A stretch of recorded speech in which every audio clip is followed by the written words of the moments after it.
ഇതെൻ്റെ കാലത്തെ ചായ കുടിയും കാര്യങ്ങളൊക്കെ കഴിഞ്ഞിട്ടുള്ളൊരു നേരാട്ടോ. അതായത് ഉച്ചത്തേക്കുള്ള ഫുഡും കാര്യങ്ങളൊക്കെ ഉണ്ടാക്കുന്ന സമയം. സാധാരണ ഇങ്ങനെയല്ല കേട്ടോ, കാലത്തെ ചായക്കുള്ള കടി ഉണ്ടാക്കുമ്പോൾ തന്നെ എൻ്റെ ഉച്ചത്തേക്കുള്ള ഫുഡും കാര്യങ്ങളൊക്കെ സെറ്റാവും. പക്ഷേ ചില ദിവസം നമ്മളിങ്ങനെ ഉഴപ്പി വിടുമല്ലോ, ചില മടി പിടിച്ച ദിവസങ്ങളിൽ ഇങ്ങനെയാണ്. കാലത്തെ ചായ കുടിയും കാര്യങ്ങളൊക്കെ കഴിഞ്ഞിട്ടായിരിക്കും ഉച്ചത്തേക്കുള്ള കാര്യങ്ങളൊക്കെ നോക്കാം. അപ്പോൾ ഇന്ന് അങ്ങനെ ഒരു ദിവസമാണ് കേട്ടോ.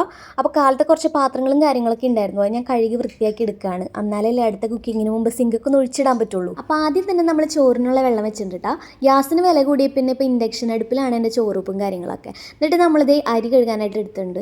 ഈ ഒരു അരി കഴുകണ പാത്രം ഞാൻ ഓൺലൈനിൽ നിന്ന് വാങ്ങിയത് കേട്ടോ. ഭയങ്കര ഹെൽപ്ഫുള്ളാണ്. അരിയാണെങ്കിലും എന്ത് വെജിറ്റബിൾസ് ആണെങ്കിലൊക്കെ കഴുകാൻ ആവശ്യമുള്ളവർക്ക് ഞാൻ ലിങ്ക് ഇടാം കേട്ടോ. കടല ഞാൻ തലേന്നേ വെള്ളത്തിലിടാൻ മറന്നു പോയിട്ടോ. അപ്പോൾ ഞാനത് അവിടെ തന്നെ വെച്ച് കുറച്ച് കഴിഞ്ഞിട്ട് ഉണ്ടാക്കാമെന്ന് വെച്ചിട്ട് അത് കഴിഞ്ഞ് ഞാൻ വഴുതനങ്ങ എടുത്ത് ഞാൻ അങ്ങനെ മുറിക്കായിരുന്നു. അപ്പോൾ മുറിക്കുമ്പോൾ ഞാൻ അങ്ങനെ മനസ്സിൽ വിചാരിക്കുമായിരുന്നു പുഴുവൊന്നും ഉണ്ടാവല്ലേ എന്ന്.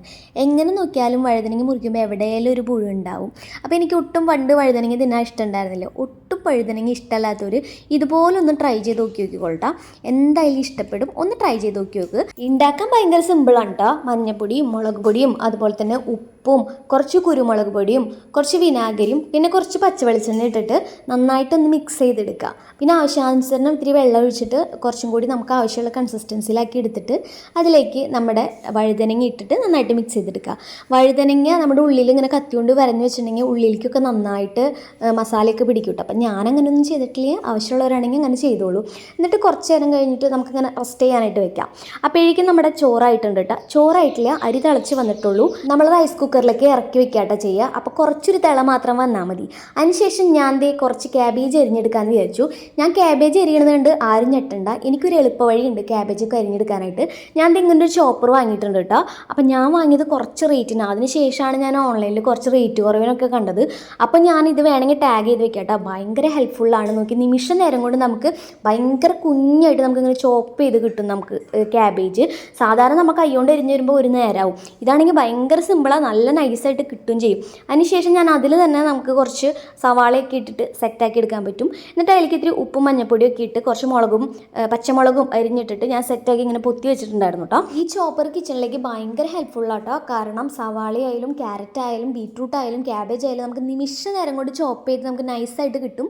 അപ്പോൾ നമ്മുടെ പകുതി സമയം നമുക്ക് അങ്ങനെ ലാഭിക്കാം. ഇതൊരു പ്രൊമോഷനായിട്ട് പറഞ്ഞൊന്നുമല്ല കേട്ടോ, നല്ല ഹെൽപ്ഫുള്ളായി തോന്നിയോണ്ട് ഞാൻ പറഞ്ഞതാണ്. അതിനുശേഷം ഞാൻ നമ്മുടെ ക്യാബേജ് ഉണ്ടാക്കാം കേട്ടോ. ഞാൻ ക്യാബേജ് ഉണ്ടാക്കുമ്പോൾ കുറച്ച് ഉഴുന്നിടാറുണ്ട്. നിങ്ങൾ ആരെങ്കിലും ഇടാറുണ്ടോ ഉണ്ടെങ്കിൽ പറഞ്ഞോളൂ കേട്ടോ. ഈ കാണുന്നത് തെരണ്ടിയാണ് കേട്ടോ. ഇത് ഞാൻ തലേ ദിവസം ഫ്രീസറിൽ കയറ്റി വെച്ചതാണ്. ഇന്നെടുത്തപ്പോൾ ഇത് ഇങ്ങനെ ഐസ് കട്ടിയായിട്ട് ഇരിക്കണം. ഇനി ഇതൊക്കെ ഉരുക്കി തരാനായിട്ട് കുറച്ച് സമയം എടുക്കുന്ന തോന്നണേ. അപ്പോൾ കിട്ടി ഗ്യാപ്പിൽ ഞാൻ കുറച്ച് പാത്രമൊക്കെ കഴുകി വെക്കുന്നുണ്ട് കേട്ടോ. അല്ലെങ്കിൽ ലാസ്റ്റ് ആകുമ്പോഴേക്കും നല്ല പണി കിട്ടും. അത് കഴിഞ്ഞപ്പോൾ ഞാൻ നമ്മുടെ വഴുതനങ്ങ വറക്കാനായിട്ട് വെച്ചു. ഇത് റെഡി ആവാൻ അത്രയ്ക്ക് സമയമൊന്നും വേണ്ട കേട്ടോ. നമ്മൾ മീൻ വറക്കണ പോലെ തന്നെ അങ്ങോട്ടും ഇങ്ങോട്ടേക്ക് തിരിച്ചും മറിച്ചിട്ട് ഫ്രൈ ചെയ്തെടുക്കുക, അത്രയേ ഉള്ളൂ. അപ്പോൾ ഞാൻ ഈ ഫ്രൈ ചെയ്തെടുത്തത് കണ്ടിട്ട് നിങ്ങൾ കരിഞ്ഞു പോയോ എന്ന് വിചാരിക്കേണ്ട. എനിക്ക് ഇത്തിരി ഇങ്ങനെ ഒരു നന്നായിട്ട് മൊരിഞ്ഞ് വന്നിട്ട് കഴിക്കാനാട്ടോ എനിക്കിഷ്ടം. അത് കഴിഞ്ഞിട്ട് ഞാൻ എൻ്റെ പണികളൊക്കെ കഴിഞ്ഞപ്പോൾ കുളിക്കാനായിട്ട് പോവാം കേട്ടോ. അതിൽ ഞാൻ കടലയും അടുപ്പത്ത് വെച്ചിട്ടുണ്ട് കേട്ടോ. കുളി കഴിഞ്ഞ് വന്നപ്പോൾ നല്ല വിശപ്പ്. കടലയാവാനൊന്നും ഞാൻ നോക്കിയിരുന്നില്ല. ഞാൻ വയറ് നിറച്ച് ചോറുന്നു. അപ്പോൾ ഇന്നത്തെ വീഡിയോ ഇത്രയുള്ളൂ കേട്ടോ.